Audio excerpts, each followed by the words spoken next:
Harley Quinn was originally created as a temporary character to the Joker in one of his schemes within Batman the Animated Series, but due to the impeccable talents of those associated with the cartoon, she later became a regular character of the series, and eventually transferred from the show to the DC Comics, and as the years or even decades passed, became a surprisingly important aspect of modern DC comic characters. But the speculative scenario is this: the rise in popularity with on Trivialisation of Harley Quinn. In Season 1 episode Joker's Favor, this was the first appearance for Harley Quinn. She was actually meant to be a throwaway character in the cartoon, as while Charlie Collins was there to open the door, and that was his favor to the Joker, Harley was there to help make sure the rest of Joker's plot was fulfilled. This was why initial appearances of the character Arlene Sorkin voiced her in a neutral tone to not give impressions to viewers that she was actually a true character in the series, but to just portray her as a basic henchwoman to accompany the Joker. However, from information now known, Paul Dini, one of the main forces with the animated series, expressed interest with Harley Quinn and began to use the character more as an original concept to accompany the Joker as an independent character for various plots. Screenwriters and producers for this series reacted positively to Harley Quinn, and casual or even serious audiences were curious about her as well, so the special episodes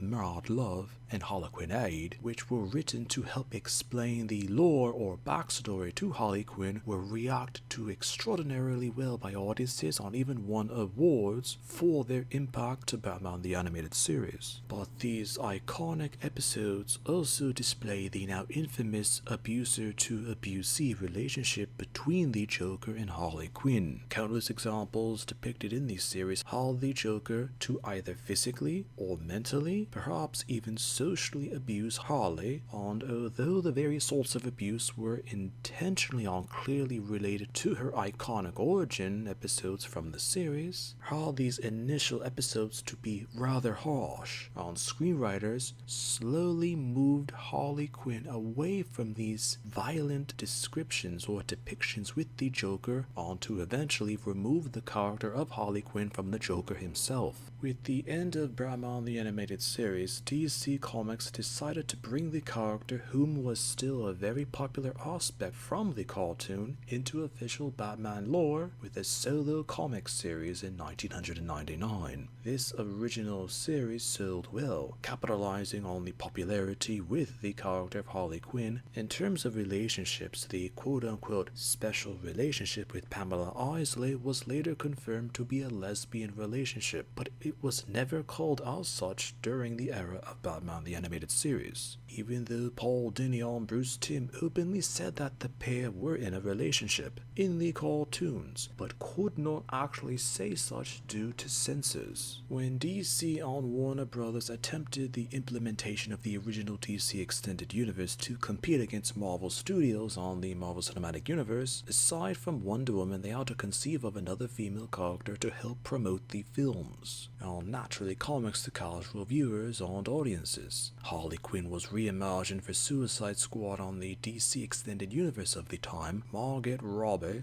also helped to reinterpret the character differently from the films. This portrayal of Harley Quinn was reacted to negatively by series readers of DC Comics and viewers who had remembered Batman the Animated Series, but DC and Warner Brothers promoted the Suicide Squad version of Harley Quinn, which was mildly accepted by casual audiences, and this depiction of Harley Quinn later transferred to the comics. In the time since, the character has fluctuated between the 1990s origins, the Margot Robbie portrayal, and various comic reboots of the character. As a result of the popularity and acceptability of Harley Quinn, the character has also become a heroine in her own right, due to the prolonged exposure through various media and animated series of and for Harley Quinn in the time since.